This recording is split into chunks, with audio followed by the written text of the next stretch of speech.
Welcome to the red half of Sheffield for another preview pod. And this week we are going to preview Saturday at Eward Park. The Blades go away to face Blackburn Rovers. And I am joined, you guys might know his familiar face from a couple of years ago. Back on the show is Ian. Ian, how are you this early afternoon or mid-afternoon over in the UK now that the time has changed and it's just before noon here in the States? How are you doing on this Sunday? I'm doing very well, thanks, Chad. Yeah. I'm just starting to get used to the gloomy nights. I'm just looking at my watch. It's going to go dark in 40 minutes. I mean, how depressing is that? Roll on December 22nd when the days start getting longer and we can look forward to summer once again. That's what I know. We're going to go into that same trap next Saturday night. And yeah, as you mentioned, the days get a lot shorter and we lose a lot of daylight. So yes, once we get to December 22nd, the days can get inevitably longer and then we're closer to summer. Yeah, But absolutely.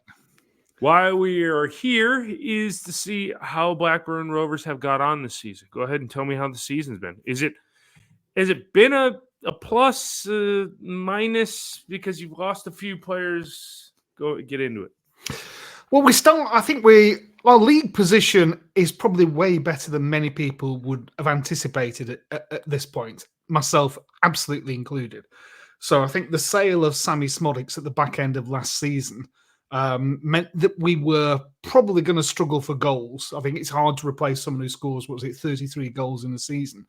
So when we signed two players that nobody had ever heard of in Maktar Gay and Yuki Ohashi, I think the jury was out. They're the sort of signings I quite like, curiously, because there's no preconceived ideas. Mhm. You don't know what you're going to get, and it's always nice when you get something that's a bit unusual and the guy comes off. So at the start of the season, Ohashi is the one that sort of like captured all the headlines. He's the one that's really looked as though he had something and looked as though he was going to make the difference for us. He's joined us halfway through the Japanese season, of course. So he's already warmed up.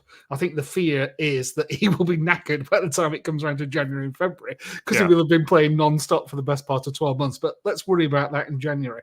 So he got off to a bright start, scored a few goals, looks to be incredibly energetic, incredibly hardworking, seems to have decent technique, has a lovely touch. But he's gone goalless now for, I think it's 6, maybe 7 games after yesterday.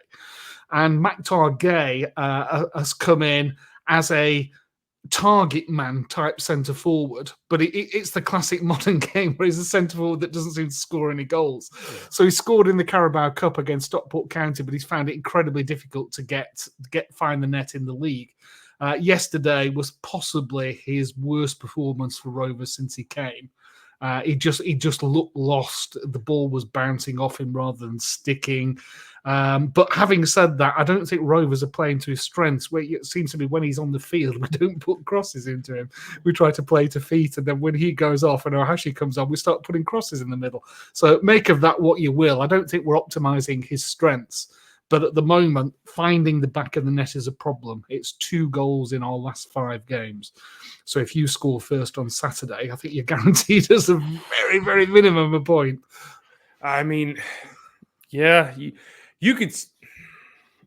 I don't know. You can cut this so many ways to where, I guess, as you mentioned, Blackburn are higher up the table than a lot of people expected them to be, and including me and even yourself.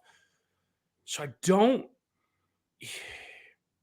If you were I've divided this season into two halves of the season. You have your halves, who are your good teams, and then your have-nots, who are just average to absolutely awful. I mean, our result against Stoke yesterday, Stoke, they were 2-0 down in the 80th minute and we're passing it around like it was the 3rd minute of the game. I really just don't understand what's going on there. And then, you look at the 2 results before that, and we never even laid a glove on Borough or Leeds. I mean, they were clear gap in quality between those three sides. So I don't really I don't know if this is going to be a measuring stick, and Blackburn are more like almost like Sheffield United, because we weren't exactly setting the world on fire scoring goals. I mean, we scored 2 yesterday. Yeah, that's okay. But then you got to look at the run of form before that. You had no goals against Borough, no goals against Leeds. You scored 2 against the Luton side. That's, I don't know what the hell Luton are. And then you go, it's like a pair of like 1-goal victories. So I mean, we're not exactly banging them in that you would hope for in a side. So this could be an intriguing match come Saturday lunchtime. So how do you, to Saturday, early kickoff, how do you see this one going? Well, I think I expected to follow a similar pattern to our last few games, in as much as Eustace sets his sights out to be defensively fairly robust and not to concede.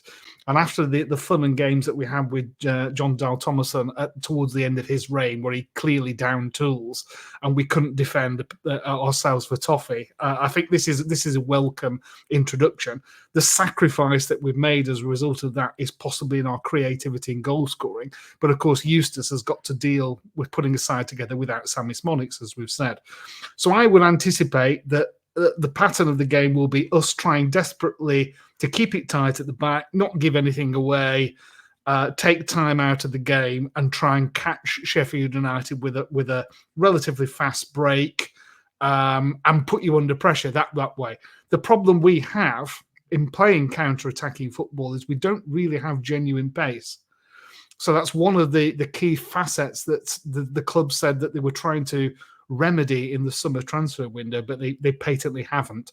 So we've got players who can run, but not at breathtaking, eye-watering pace that would cause a defence concern. So Eustace's biggest challenge and his biggest problem, I think, is found so far is to get the chemistry right in the attacking third. I think he's tried playing Maktar Gay alone up front. He's tried playing Ahashi up front. He started them both. He's brought them both on as substitutes, invariably exchanging for each other. There's part of me, I have to say, that I'd really, really like to see Rovers go completely counterintuitive and play 4-4-2 and play the two of them up front, and that classic big man, little nimble man running off him style, just to see what would happen, because there are attributes of each of them that are complemented by the other. But when they're constantly sort of exchanging positions on the field, it doesn't give us much to have a go at. So yesterday, I think, was a very interesting point where we didn't really concede that many chances to Watford. We gave away what is in the modern game a handball penalty. 5, 6, 7 years ago, it wouldn't have even blinked an eyelid. But we never really looked genuinely like getting back into the game after that. We had chances early on. Dom Hyam hit the underside of the bar and somehow it stayed out.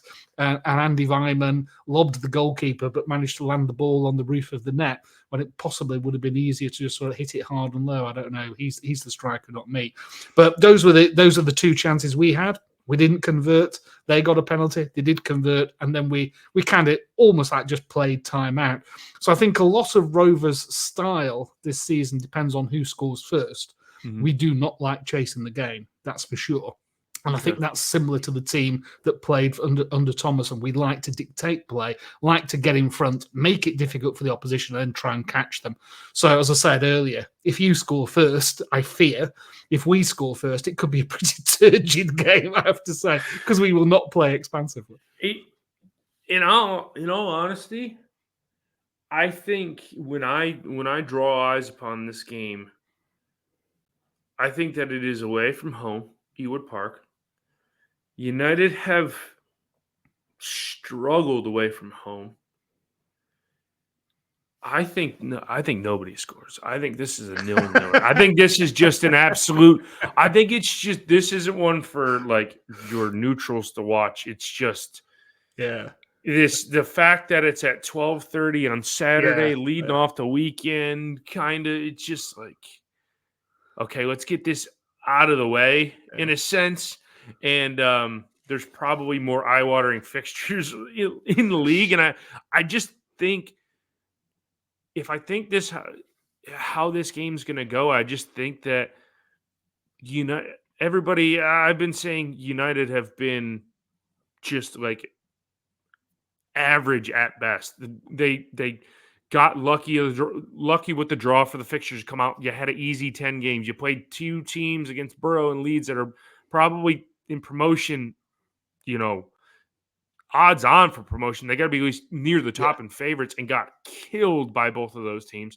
And then you rebound with Stoke. So I don't know what United we're going to get on Saturday. And that's why I just think this thing's going to be boring as all get out. I mean, because to be honest with you, what have we played? 12 games, 13 games? Every one of these games, even though we've won, has, in a sense, for long spells of the game, has just been dull and boring and just like you got to be able to breathe some life in this. And I'll be honest with you, if we don't score before the hour mark and then we start to make subs, it's not going to happen because I don't think this season we've scored a goal. And I'll honestly have to check this past the 75th minute. I don't think we haven't scored a goal. I'm pretty sure. I don't think we've scored a goal probably after the 75th minute. So if we get to the hour mark and there's no goals chance and you guys haven't scored, chances are this thing's going to be It's a good job we're not salesmen for the Football League, isn't it? Yeah, or for the television companies that are trying to market this, I have to say. The 12:30 kickoff, I think, is an interesting observation because Saturday will be the second in a run of 3 that we have. And I find it hugely disruptive as a viewer, as a fan, having to like change all your routine. I can only imagine for the players even more so. Sort of like having to eat pasta at 7 o'clock in the morning or whatever, so that you're fueled up and all of that sort of stuff. I think it mucks up the travel arrangements of fans and players. At least I suppose this time it's not that far a journey from Sheffield to Blackburn, so that's not too bad in that respect. But I think a lot of clubs at the end of this season will look back on that TV deal and how it's generated all these 12:30 kickoffs, and will be counting up and trying to work out whether or not it's actually been economically worthwhile. Because I can only think it suppresses the attendances.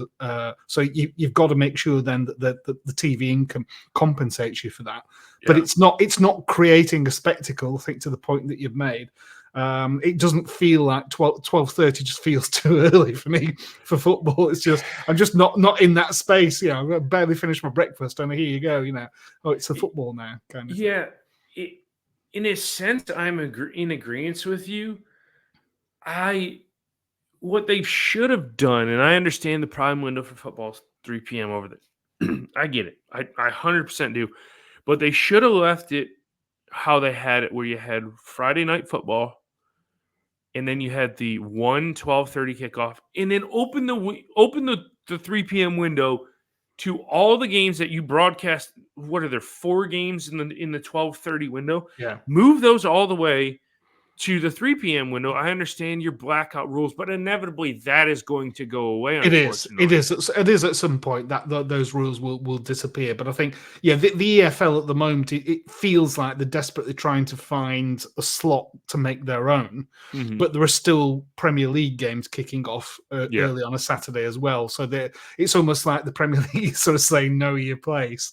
This is our slot. So I can only think that spreading the games over a weekend and being a bit more imaginative about how they use Sundays could differentiate the AFL. But again, as I said, the Premier League is all-consuming.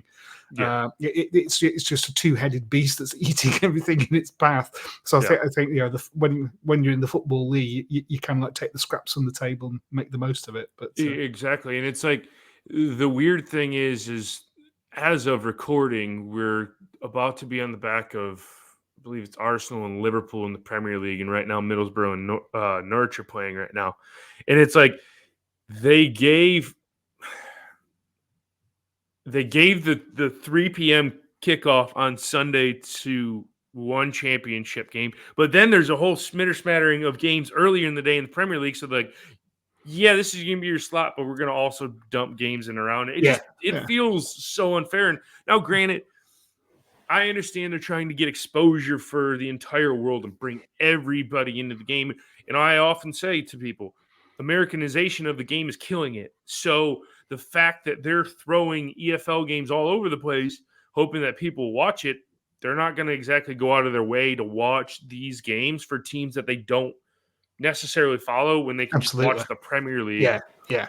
Every game, especially over here, every single game's available to every football fan that wants to watch it. You can watch it from Saturday morning all the way till, obviously it's going to be Sunday afternoon when this finishes up here.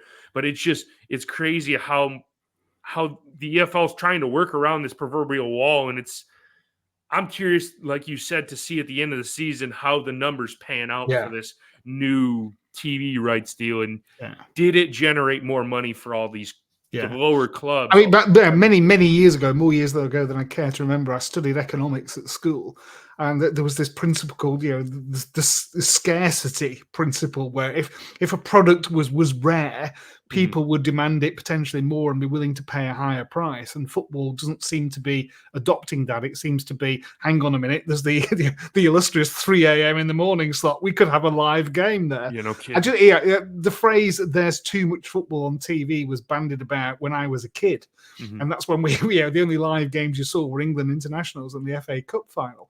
Now, a night that doesn't have a live football game on is a rare thing. And there are not enough eye-catching fixtures, notwithstanding the attempts to set up a European Super League, to warrant it. So, as you say, it comes down to, well, that game's been put on there for the fans of the two teams. Exactly. So, in that case, then, is the 3 p.m. blackout relevant anymore? I don't think people who would go and watch my hometown team of Accrington Stanley would sort of say, hang on a minute, Middlesbrough Norwich is on TV. Yeah. Let's stay at home and watch them that instead of our favourite team. That's just not going to happen. So I think there is an argument for sort of saying 3 p.m. on Saturday should become the EFL slot, and then the Premier League can move all their games round and about, and it would create something that is distinct. But that would mean the Premier League and the EFL have to talk to each other and they have to agree something. And that ain't gonna happen.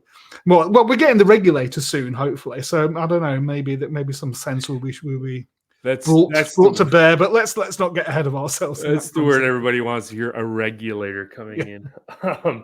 We shall see how that unfurls. Well, we need that to stop all these nasty Americans taking over our game. You see, that's the problem. That's true. That is true. That is very, very true. We'll have to come and do a reverse takeover of the NFL. I think.